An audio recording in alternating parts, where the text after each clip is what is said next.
say Brandy Ankrum. I'm worried that she didn't get the email. Do I need to mute something? Let me do my workaround and see if I can get Brandy on board. Oh, yeah. Right click on the window. Right here. Right click on that tab. Brandy Ankrum. Now I'm worried that she didn't get it.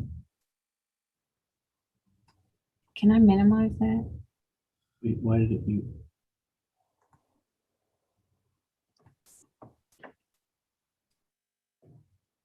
Unmute tab. Brandy Ankrum. Now I'm worried that she didn't get it. Now remute tab. Can I minimize that?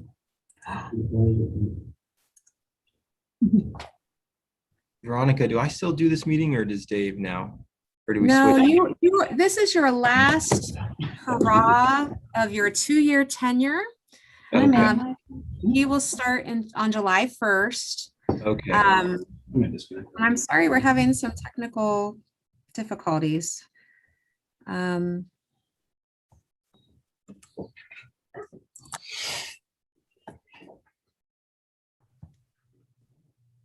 thought I had everything fixed so that Brandy received everything from me, and I don't think it is. So I'm going to forward this to her. I apologize, everybody.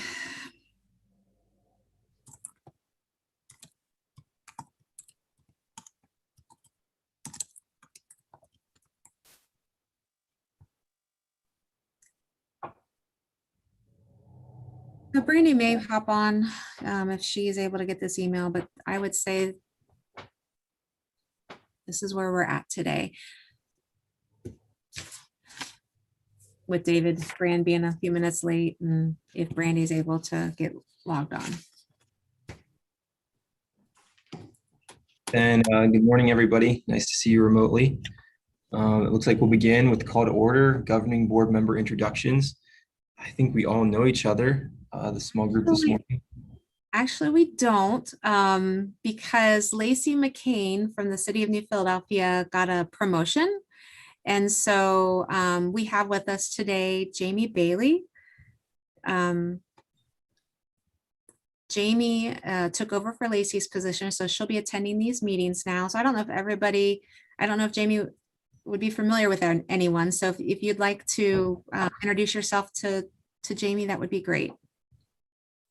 Awesome. I can start. Thanks, Veronica. Good morning, Jamie. My name is Nate Camban. I'm the superintendent for the Tuscarawas County Board of Developmental Disabilities. And it looks like next on my screen is Sue Shackelford. Hi, I am the Disabilities and Prevention Manager at Harkness Head Start. Thanks, Sue. Danielle. Oh, hey, I'm Danielle Lurie with the Adams Board. Kind of sitting in the role of the fiscal person for this meeting. Paige. I am the service coordinator for Family and Children First Council. Hi, Mandy. I'm Mandy Prosser, the director from Noah's Hope. I'm the one that left the banners there for like a month. Sorry, still. Thanks, Mandy. Natalie. Natalie Bolin. I am the director at the Adams Board and the council treasurer. And Brandy. Hi, I'm Brandy Ankrum. I'm with Ohio Guidestone Personal and Family Counseling Services. I'm the director of community and youth services here. Great. And Veronica. And I am Veronica Spida. I'm the manager of community services for the Adams Board, and I serve as the interim director at this time for Family and Children First Council. All right, great. And Jamie, what is your position with the city? Good morning. Nice to meet you all. I am the mayor's executive assistant for the city of New Philadelphia. Awesome. Well, congratulations on your new position and thanks for joining us. Thank you. It's great to be here. All right, I don't think there are any guests with us. So can we move to the approval of the agenda, which was in the packet that Veronica sent? I can take a motion to approve in a second and then we can discuss. Can I get a motion? I move. Sue, thanks. Second?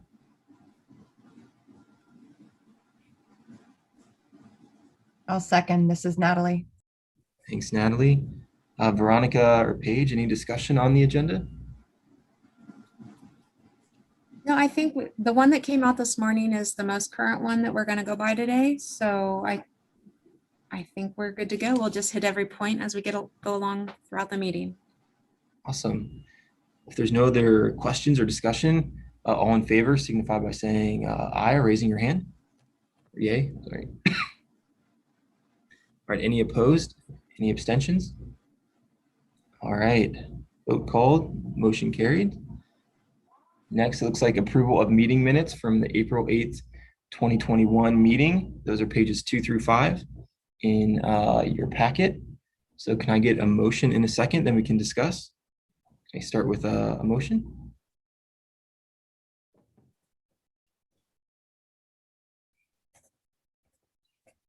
This is Natalie. I'll make the motion. The call to order with one amendment, the call to order, the last sentence, February 11th, 2021 needs a 1 added. And with that amendment, I will make the motion to approve.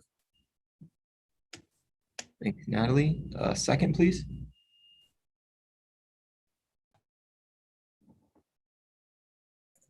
It's Mandy. I'll second it. Thank you. And, good morning, Jen. Nice to see you.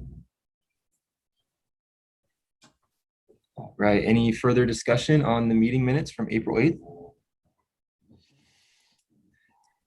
Right. If not, all in favor, raise your hand or signify by saying yay. All right. Any opposed or abstentions? All right. Looks like motion carries.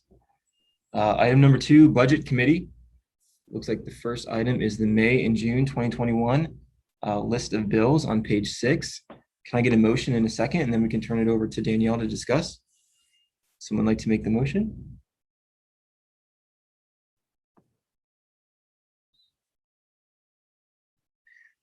Super timid group this morning. I will. It's Mandy. I just can't find my mute on here ever, and it's always a spot. It just goes around. Thanks, Mandy. Second?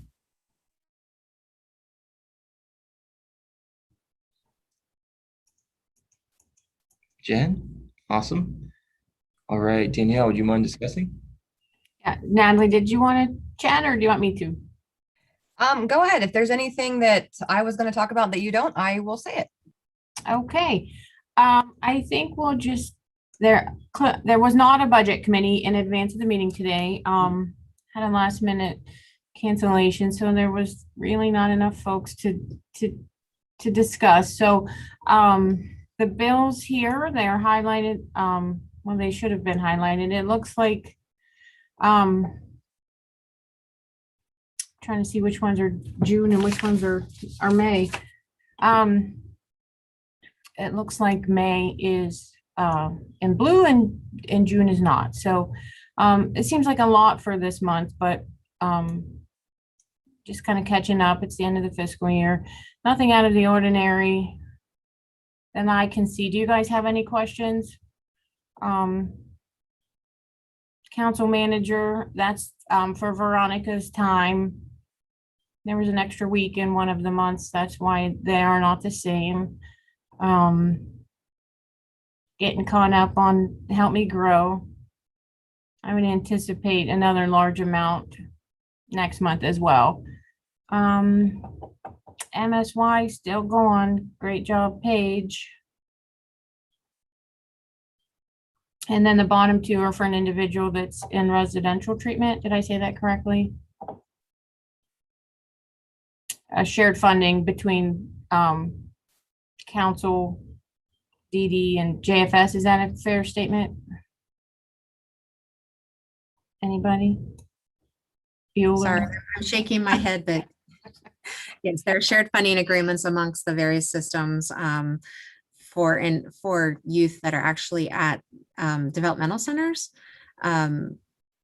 because we cannot utilize MSY funding for developmental centers. That's the word I was looking for, developmental centers. Thank you. Any questions? Okay, All right, thanks, Danielle. So all in favor of approving the list of bills, please raise your hand. Nate, I think we need a first and second because it wasn't able to come from committee. Oh, I have a first from Mandy and a second from Jen Flaherty. You did all of that before, and I apologize. all right, no problem. All right, so then all in favor, please raise your hand. All right, any opposed or anyone wishing to abstain? I need to abstain. All right, thanks, Brandy. Okay, motion carries. It looks like the second item under the Budget Committee is financial statements through May 31st, 2021, pages 7 through 8. Can I get a motion in a second, and then we can discuss? Anybody willing to make the motion?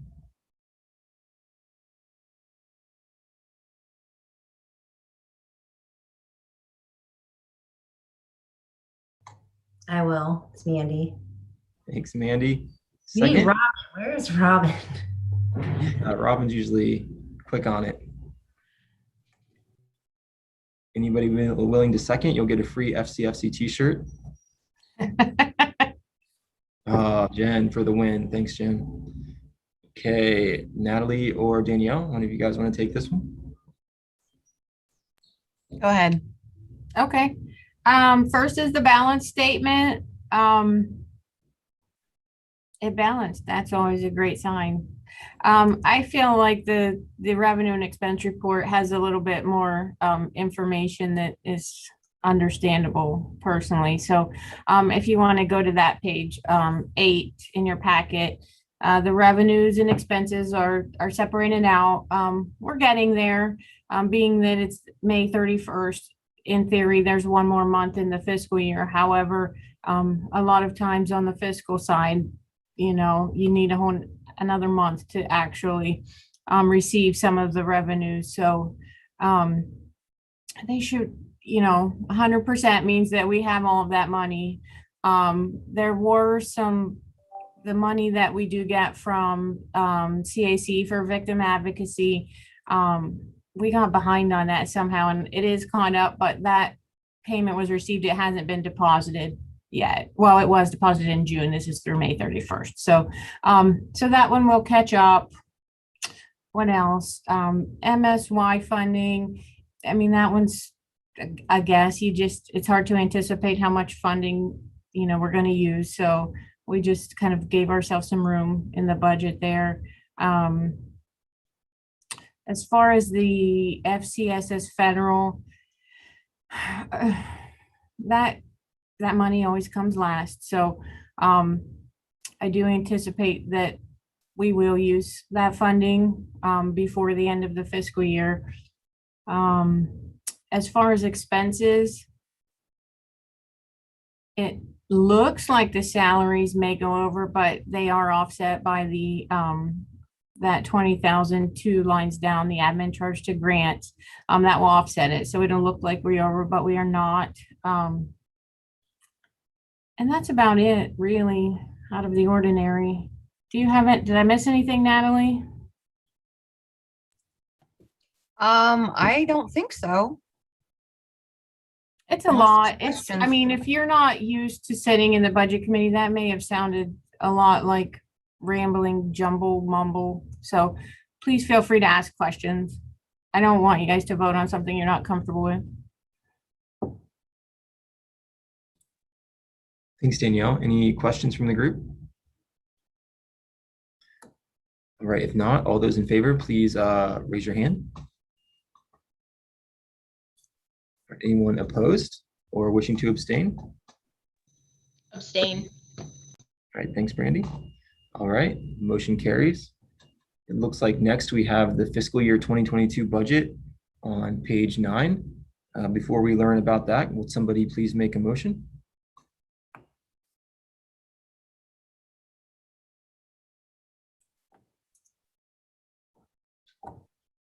Jen? All right, a second, please. I will second. This is Natalie. All right, thanks, Natalie. All right, Danielle, I'll turn it over to you. I'm catching up. 1 second, please. Ah. I'm sorry, who was the first? It was Jen. Jen, okay. I was screen sharing. Can you all see the budget in its tiny form? Let's make it bigger, or try to. Can everyone see that? No news is good news. Okay. What is in front of you? The fiscal year 21 budget looks significantly smaller than what is being presented for fiscal year 22. But that is because a lot of the large pots are not, we didn't know. When the fiscal year 21 budget was approved, we didn't know what those large amounts were for Help Me Grow or MSY. So that's why it looks so much smaller. The budget committee did meet and look at the fiscal year 22 budget. They did make a motion to recommend approving it. There were a few changes made to the budget, so I would certainly like to entertain a first and a second rather than just taking it on behalf of the budget committee. We just finalized some dollar amounts and we were awarded a grant. We were kind of in a pending status when we met with them before. So the good thing about this budget, it looks like, we only needed $864 of reserves to balance the budget. So I don't anticipate needing that funding, honestly. The top numbers are pretty standard each year. Help Me Grow, that's passed through. The CAC, we're, kind of in holding for that money. As Mandy mentioned, she's anticipating some cuts in the VOCA grant, unfortunately. So that funding went down. What else can I say? That Communities of Support grant, we were awarded that $50,000 in fiscal year 21. Ohio Department of JFS has a very difficult process for actually doling out the money. It's a lot of contracts. So we may get that funding by June 28th. It'll have to be carried over. So we just put that in the 22 budget. Even if we get it in June, I just don't anticipate it. Well, there'll be enough time to do anything with it. So, and then a new item on the budget is the Bridges to Wellness. As Veronica had mentioned, the new service coordinator will be trained as a community health worker as well. So that's an exciting thing to have a possible another revenue source. As far as expenses, everything is pretty standard. The Communities of Support funding, it's kind of just going to be set aside until we can move forward with the plan. And I think that will involve you all in another conversation in another part of the agenda or in a future meeting. So I don't want to get too far ahead on that, but the contracts line item was increased significantly because of the Communities of Support grant. And as far as Veronica serving as the council manager position, I moved that funding out of the salaries line item and into the contracts because, truly it's we're contracting her time from the Adams board. So I felt it was a better fit there. So that's why that number went up. And I think that's really about it as far as anything that would look different. I went fast. It's a lot to digest. What questions can I answer? Before we go to questions, can I say just a few more things? Please do. There are a handful of things in the budget that are anticipated or projected that are not necessarily black and white. And that's just the way that we have to do budgets sometimes. So we've mentioned Bridges to Wellness a couple of times. We are anticipating or projecting, Danielle, can you put your cursor on that number? We are anticipating or projecting $15,000 in revenue from that program, but that is not certain. And so again, we're going to keep a close eye on that over the course of the year. And that may be a number that we need to vary and change. The other thing that I would say is I think Danielle did a good job of discussing that salaries line item. And even though we're going to have 2 staff working for a period of time with Paige transitioning out and then a new worker transitioning in, that salary line item comes from a couple of different sections in the revenue or in the expense section. The new employee is also not taking insurance. She is going to stay on her husband's insurance. So you'll see a decline in our health insurance cost for 22, which is, that's a couple $1,000s, which is always something that's helpful. And the last thing that I wanted to add is when Rindy was here, there was a program called Home Choice, and Rindy would get a portion of her salary reimbursed, or the council would get funding related to work that Rindy had done through Home Choice cases. That funding for years covered the small amount of rent for council. That fund is now depleted. I think it was depleted at the end of this year. So we needed to add a separate rent line item for 22. And those were my only additions.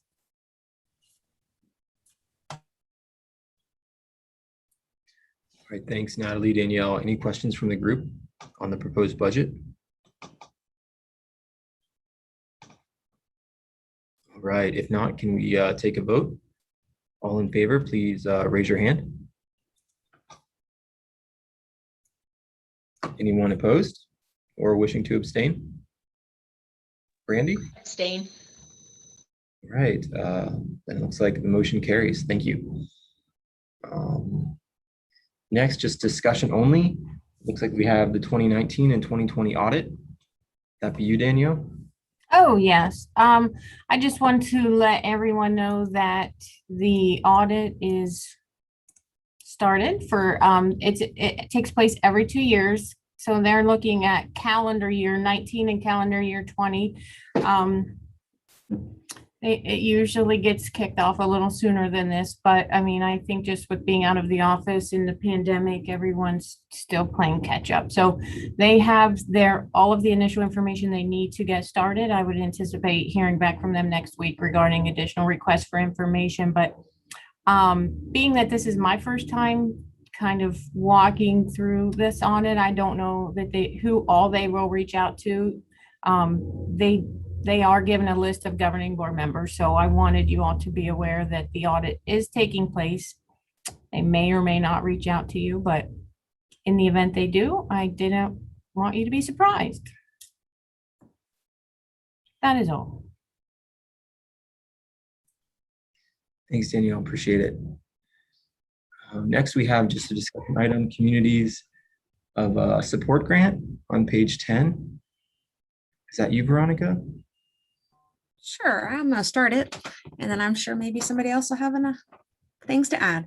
So, gosh, back in the fall, OMOS put out a grant for the Communities of Support grant. It was a 2-pronged grant.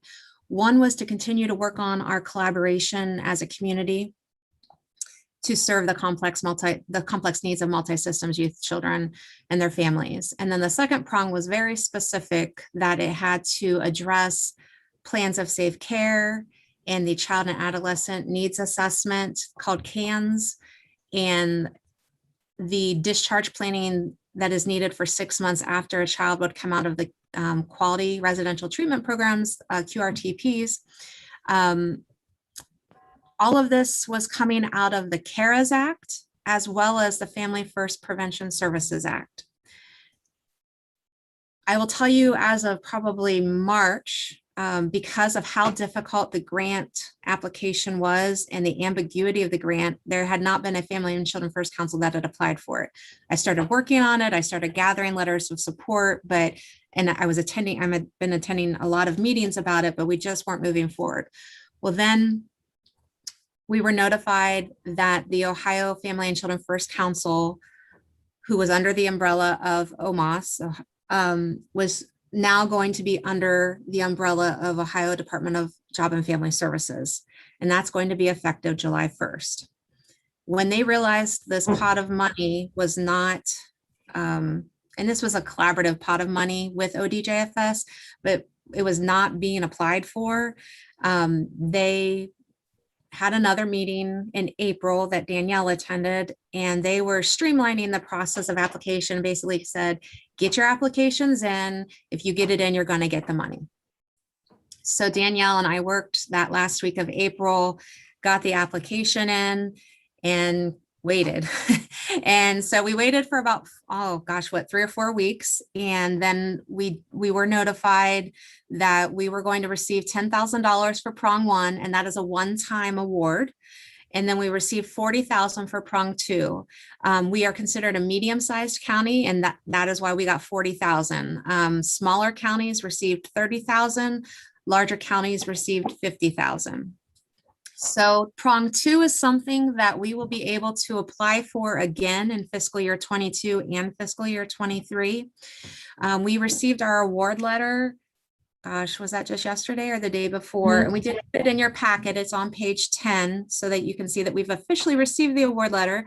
They had not asked for a budget when we did the application, and they asked for that prior to getting the award letter this week. So Danielle and I worked on that I think Monday and Tuesday this week and got it to her on Tuesday. And after she received that, we received this letter. So in our budget for the money, we are, for prong 1, it's going to be the work of doing, updating our service coordination mechanism, getting our fiscal year 22 shared plan updated. It's going to be work on creating a subcommittee for plans of safe care. And then prong 2 funding, what we put in the budget is that money would go towards the hiring of a council manager / initiatives manager who can manage all of the different initiatives that are coming down from the state of Ohio. And I want to share with you, this is not something that I developed. Okay, it says host disabled participant screen sharing. Can my host? One moment, please. Thank you. Give her a whirl. Okay. Another Family and Children First Council created this document. Can everyone see this? Yes. Okay. So these are the statewide initiatives that are either actively happening or are coming to fruition. And all of those arrows are in and out are how council is connected to those initiatives. Or not so much how, but just the connections. MSY we're already doing, we've been doing. There are changes coming with the multi-systems youth funding in the aspect of they're creating an online portal. That portal is, Family and Children First Council has to sign off on the application, but our partners will be able to put in applications. So we have partners at the Board of DD that often work on these applications with Paige.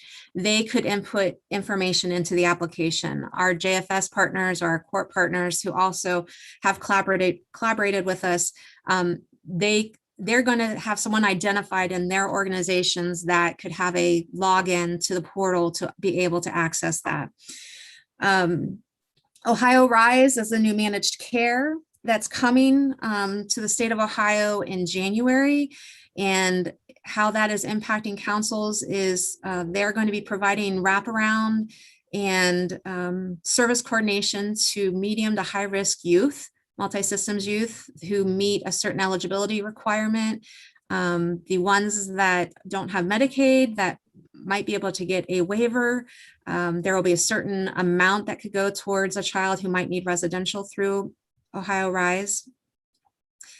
Children's Services has been undergoing transformations around foster care reform, student wellness, home visiting. If you move over to the other side, there's the Communities of Support grant that's there. Those are the areas that of partnerships that we're going to have to be working on. And then the Family First Prevention Services Act is also built into the Communities of Support Grant, but that act requires that youth that are in residential treatment, and it could be youth that are in JFS custody or not in JFS custody, that are in residential treatment, they require a 6-month aftercare plan for exiting residential treatment. And before a youth enters into residential treatment, that CANS assessment that I mentioned has to be done on any youth. That CANS has to meet the level of criteria saying that the child needs to go into residential. And then when that youth is coming out of residential, that CANS will continue to be used. So part of the grant funding will be used to certify more individuals in the community to be able to facilitate the CANS assessment. So there's lots of work to be done.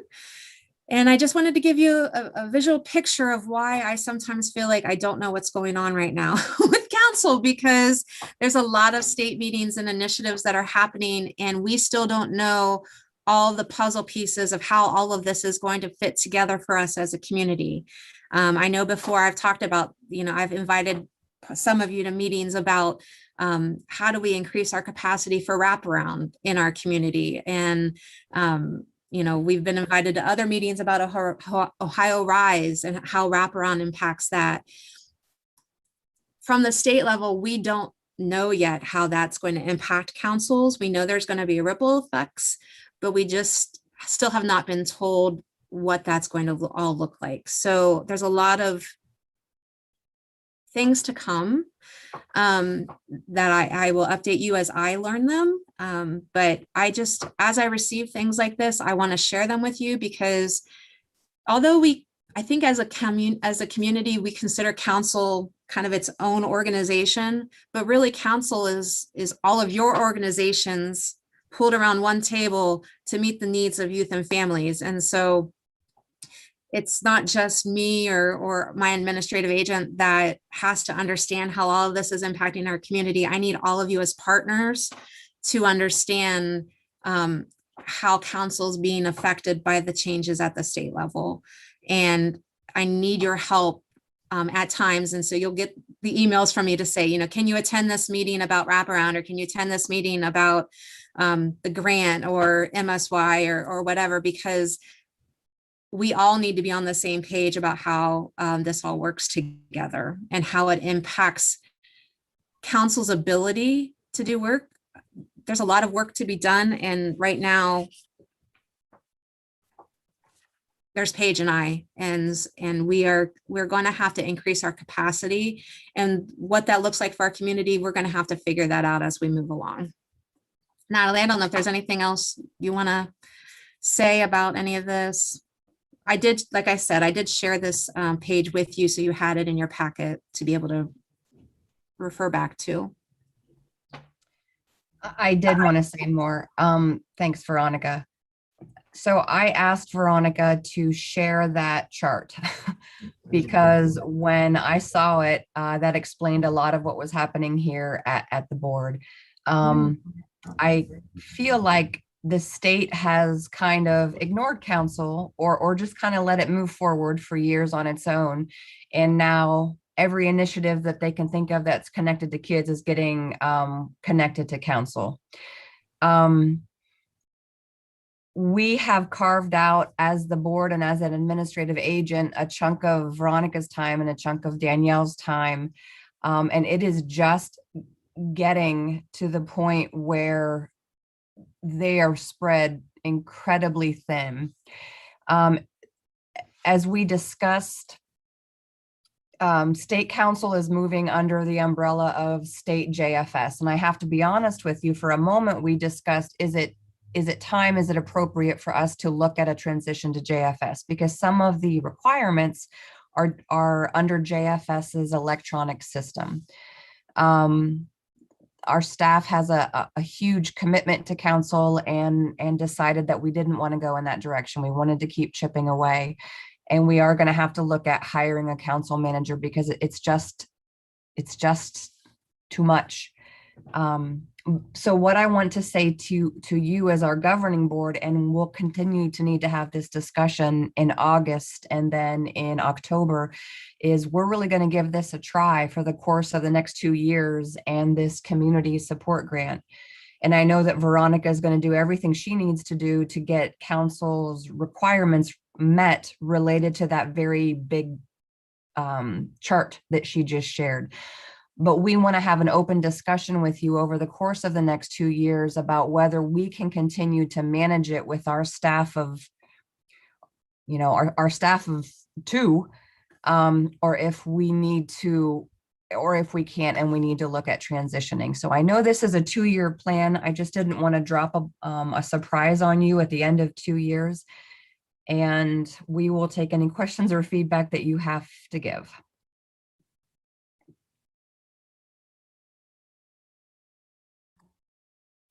Thanks, Natalie and Veronica. And I think the one thing I take away from this too is, even though it's super overwhelming, it is encouraging to see the state really taking a keen interest in multi-system youth. It sometimes felt like that was an issue that was kind of on the back burner. So although it's incredibly overwhelming, it's good to see some of these initiatives come to place or come to fruition. But I am wondering, Veronica and Natalie, and seeing that and understanding limited capacity for any one agency to do this, just makes me think a little bit about the FCFC model, where there, I think, was it a wraparound person in each agency? I don't know if that's even something we still want to discuss or think about over the next few years, but kind of dispersing the responsibility and ownership to each child serving agency, although might be more to manage, I think would increase buy-in for some of our local partners. Just my 2 cents. It's a good point. And I think that as we move forward, we're going to need planning meetings among our partners, whether Adams continues to be the administrative agent or it's transition. But yeah, we certainly, we will take any kind of partnerships that we can get. And yes, so yes, Nate, I think definitely looking at that model of having wraparound in other agencies is an important piece to look at. I think one of the drawbacks that I took away from that when I initially heard that about wraparound being in other agencies, I thought that if you had a wraparound person at your agency, you would serve your population. And the further meetings that I attended was that no, you want your wraparound person to be a neutral party. So like if you had a DD wraparound person certified, you would serve maybe JFS's population or the court's population. And if they had a wraparound person, their person would serve or organization or JFS. It's just I didn't realize that going into that initial conversation. I wanted to talk about that more at our next TA with the wraparound coaches that we had for that implementation training series. So that's coming up, I believe, next week, because I think that becomes just becomes something, I think, a different issue. We don't have to get into that today. This isn't necessarily a planning meeting, but I think there's pros and cons to it, and we'll have to decide what works best for our community and our families moving forward around wraparound. I have been actively on the Ohio Wraparound website looking for upcoming trainings, because if that was a direction we wanted to go, I wanted to be able to put those training dates out to different agencies. And as of right now, those are not on their website yet. My guess is that's because Ohio Rise is not rolled out yet, and they have not determined who the CMEs are going to be. The CMEs are going to be the regional care management entities who will either contract with or house the wraparound coordinators for Ohio Rise. My guess is that once those CMEs are determined around the state of Ohio, that there will be a huge push of wraparound training being offered to get areas in the state that don't have a significant amount, or even regions that don't have a significant amount of trained wraparound people, that we will be seeing a significant amount of people trained. That's a guess, though, that I haven't been told that by the state. I think that we've been waiting on the CMEs to be chosen, and that hasn't happened that I'm aware of yet.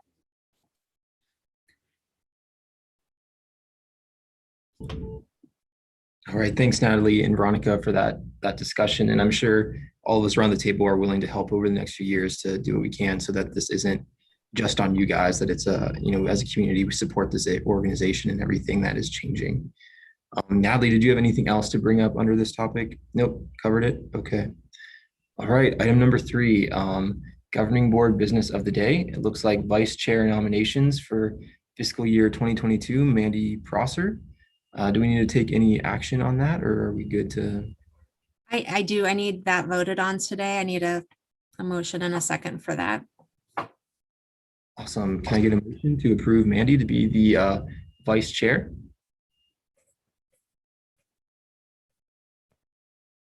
Thanks, Jen. Could I get a second, please? Somebody, please. Natalie, thank you. All right. Any discussion on that? All right. If not, all in favor, please raise your hand. Anyone opposed or wishing to abstain? All right. Looks like a motion carries. Thanks, Mandy. Appreciate it. Next, vacancy on the budget committee. Court resigned from governing board. Veronica, do you want to take this? I do. So I spoke with Judge Wilkes. Gosh, time flies. It's probably been a month and a half ago, maybe a month ago. When I did the OCBF application in April, and we started looking at who the mandated the mandated members were for council and the non-mandated members. It became evident in that application that the court was not a mandated member, although I believe we felt they were an important partner at the table, which is why they were serving on the governing board. And the judge has a lot of initiatives that are going on right now with juvenile court, and he felt that since they were not a mandated member, that they no longer needed to be a part of the governing board, but they would continue to be members of the community care team. So that left us with a vacancy on the governing board, not so much a vacancy, but they were leaving, but they also served on the budget committee. Sylvia had served on there for many years. So we are now down to 4 members on the budget committee, and it just with scheduling, we need at least 1 to 2 more members for the budget committee to be able to meet. And they meet today at 10 o'clock, so like they always meet a half hour before our governing board. They meet at 10 o'clock and they review the documents that we reviewed today in our governing board meeting at that meeting. So then all they have to do is make a recommendation at the governing board meeting that they've approved the documents that you just approved today. It just somewhat streamlines the financial process. So I'm asking that if you are interested in being on the budget committee, that you either say yes right now, or if you want to think about it and shoot me an email, I can get you added to that group and send the email out and go from there. Because they only meet every other month, just like our governing board, unless something. We met in May. Danielle, is that what we met? Or early June, just to discuss the budget, but that typically just happens during budget time. Veronica, can you let us know who's sitting on it currently? Sure. Natalie is on it as our administrative agent. Bob Alsop with Buckeye Career Center, Mark Schott with Tuscarawas County Board of DD, and David Haverfield with Tuscarawas County Job and Family Services. Thanks. Sure.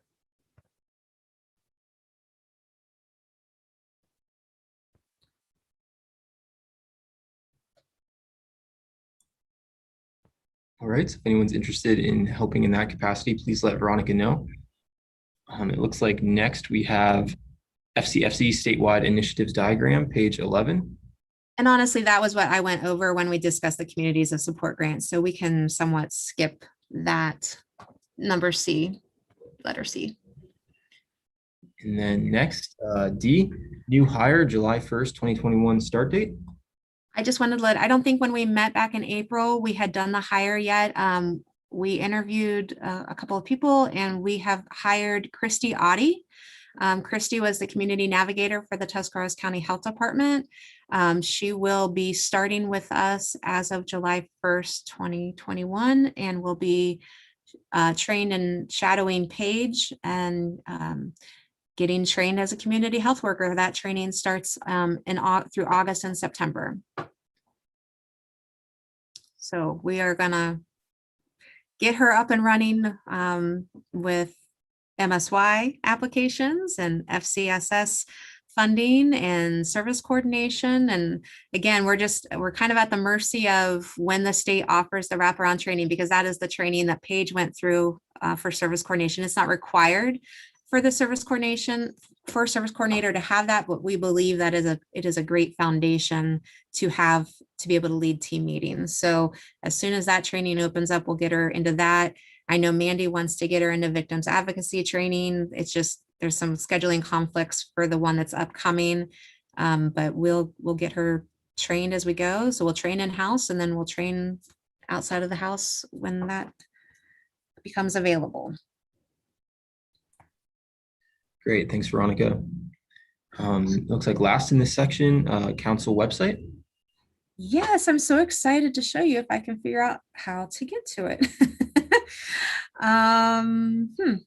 All right, let's see here.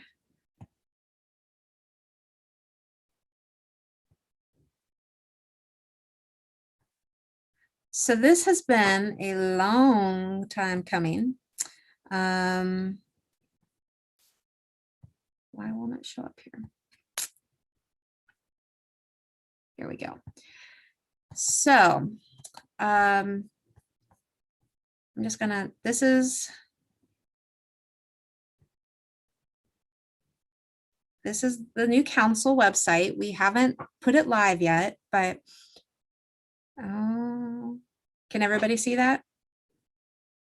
Yes, okay. So we took the vision, mission, and values from the strategic planning that we did a couple of years ago. We've put some important crisis and hope line numbers to the side over here. There's a link to the service coordination brochure and directory of services over here. It kind of goes into what council is and who we are. And I will send you all this link so you can spend more time looking at this if you'd like to after this, our bylaws and our governing board. What I wanted to show you though was, as the governing board, what we did.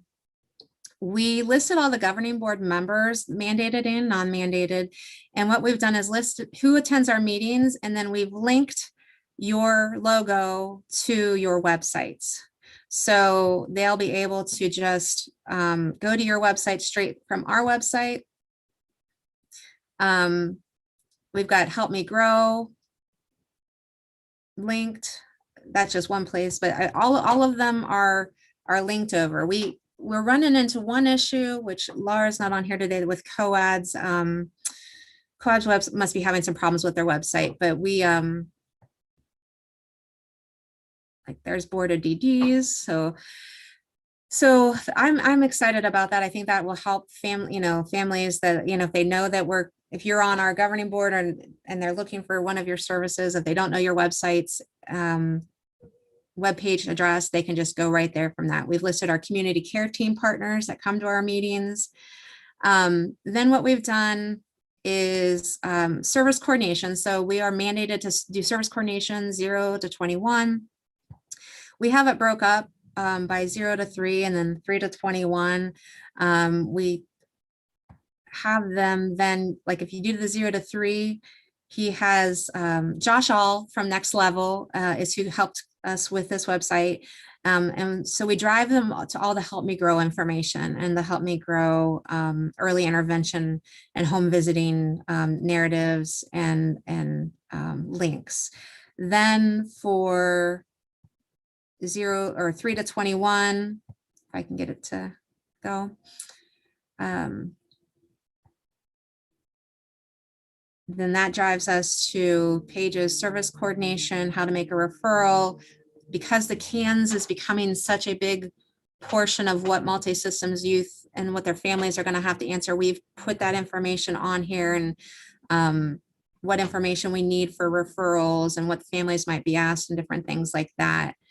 Then the next important piece we thought was our local and state resources. So our local resources, they can click on that. Again, our directory of services, they can get to the PDF of that if they want, but then we tried to break out some what we thought families might need. So after school programming, crisis resources, mentoring resources, parenting class, just different things. And we know that they're not all listed here. So if, as you are, this has been kind of a massive project, because trying to think about all of your websites and what you have to offer, and then try to narrow the funnel to be able to list the things here. If there's something that I'm missing that I don't have listed here, feel free to shoot me an email. Josh does the updates for me. I just have to let him know what page, to put it on. Because like right now I'm looking at parenting classes, and I'm thinking I should have listed Ohio Guidestones, and it's not parent mentoring. What is it called? Brandy, help me. Sorry, I was trying to find my mute key to help you quick. Relational skill building. Yes, like relational skill building should be there. So there's just different things that Josh and I have met multiple times, and we've, just making sure that we have all the right people and the right websites, and it's just it's been a process. So we understand that we are probably still going to have some things that we need to clean up, but I just wanted to be able to share this with all of you and get, do you like it? But basically, as you're looking, if you can specifically look at like what we have for your agency on the website, if something is wrong, or if you think something should be added, just let me know via email. Like I said, I will include this link. I'll send this link out to you for the new website.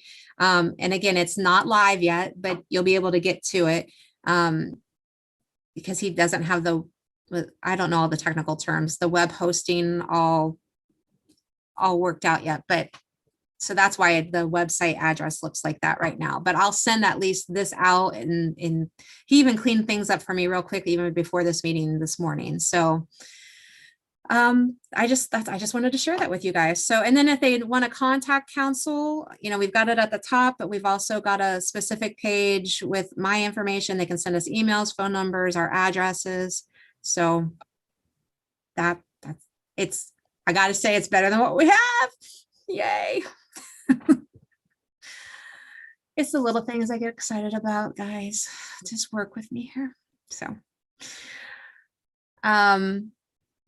I will send that out to you. But overall, you like the kind of the format of it, and does it seem like it'll be user friendly? I know I went fast, but okay. I think it's great, Veronica. I love the colors and the logo, and it's just very user friendly. I think it's an awesome improvement. Really, really good. Awesome. All right. That is all I had for that. All right. It looks like now we're on to item 4, agency program parent updates. Paige, turn it over to you for service coordination. I do not have too many things to update on. Pretty much all my families are willing to be in person again. So I've been going to their homes and doing meetings at different agencies. We do have, I think, about 16, 17 cases right now. We've been able to close a few and open some new ones. So we're moving along with those. We're still doing MSY for several kids who we have in residential. We do still have 2 kids in the DC, like we said earlier. So we're hoping we can start to transition them home soon. Veronica and I are going to be meeting to kind of come up with a game plan of how to transition things over to the new employee and make sure that it's a smooth transition, and kind of come up with a game plan of how I can create some policies and things of how we do things so it's easy for her to pick it up. So that's pretty much all we have going on. Thanks, Paige, and thanks again for your service. We appreciate it. Thank you.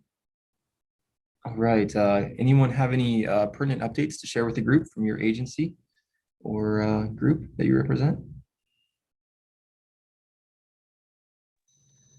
I'll jump in real quick. We just submitted for our Help Me Grow. We submitted the information that needed to to the board to get that into the system and everything. So we should be hearing from that everything was approved and everything. The biggest thing is if you're sending emails to us, make sure you have our Ohio Guidestone email. If you're using the PFCS email, we're not necessarily getting those emails. We just realized we're having a big issue of not getting emails, especially from the board, which obviously is a problem. So I know our IT guy is working, Natalie, I think with your IT guy to try to figure that out to get that. So if you have emailed anyone here at PFCS, I promise you we're not ignoring you. We probably have not gotten that email and things. So if you have reached out to someone, just let us know.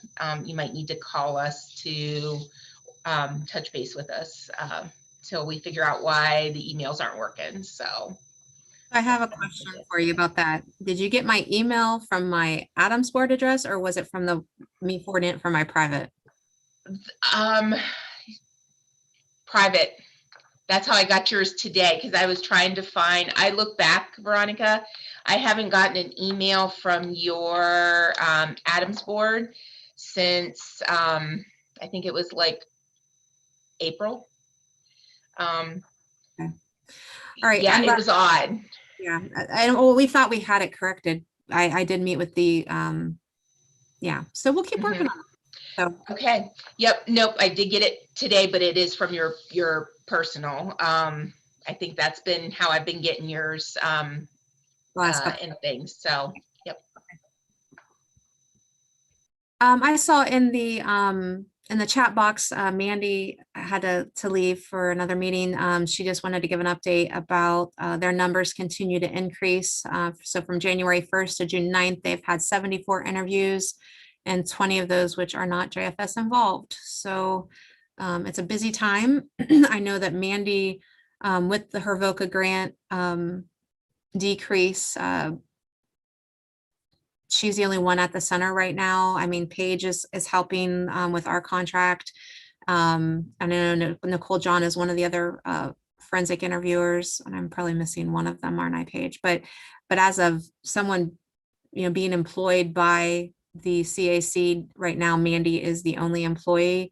And I know that with the grant being decreased again, there was some discussion that even her hours might be decreased from full-time to part-time. I haven't heard if that is officially happening to happen yet or not. So they are another agency that is serving our highest risk kids, and we are at risk of hours being decreased because of that, because of the VOCA grant. So To jump on that, Veronica, I know with Mandy's cuts, she's not going to be able to supplement any of the mental health funds that she was doing. So some of our programs that we've been able to do with the schools, consultation wise, things that are not covered by Medicaid or private insurances, those things will probably not be able to occur at the schools and stuff, depending on different fundings and things like that. So it is impacting others. And I know also some of the other mental health agencies receive funds from her as well for that. So it is impacting some other areas.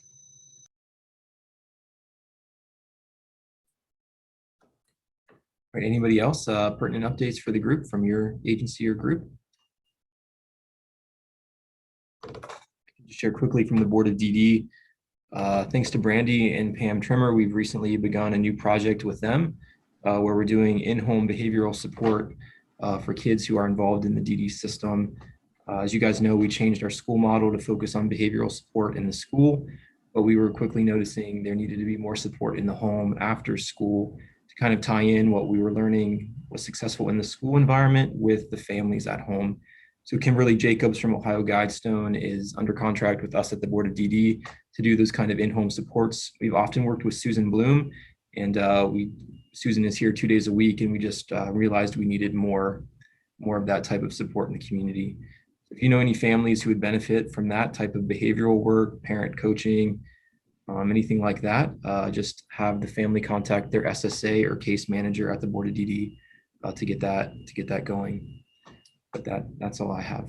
Anybody else? Head Start is enrolling for the next school year and seems to be filling up pretty fast. We have plans to go back to the way it used to be with full enrollment and everybody coming to the building rather than remote.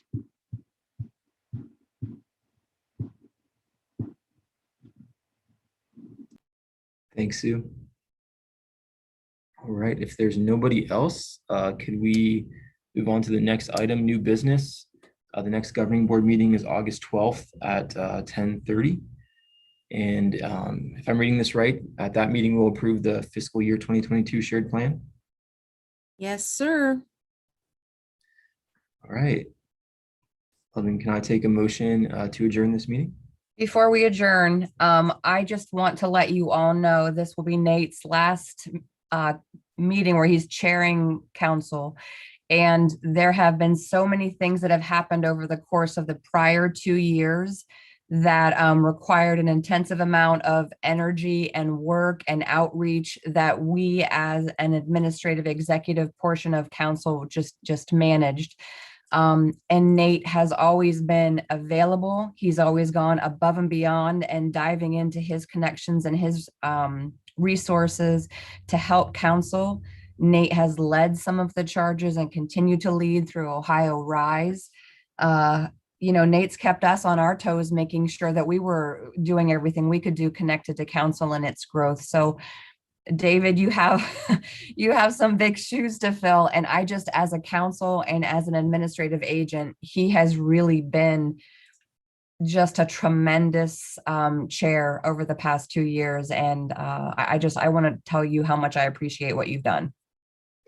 Thanks, Natalie. I really appreciate it. And thanks for the opportunity. I think this really gave me a deeper insight into what some of our families, some of the real struggles that they have, and to be able to make that better for families in crisis. Man, I feel like that's the most rewarding part of this work, and really excited about where we go in the future. So thanks, guys. I appreciate it. And Dave, good luck as you take this on. Thanks for doing it. I appreciate it. All right. I think that's it. We will see you guys in August. Motion to adjourn. Oh, yep. Thanks, Natalie. All right. See you guys. Bye. Thank you.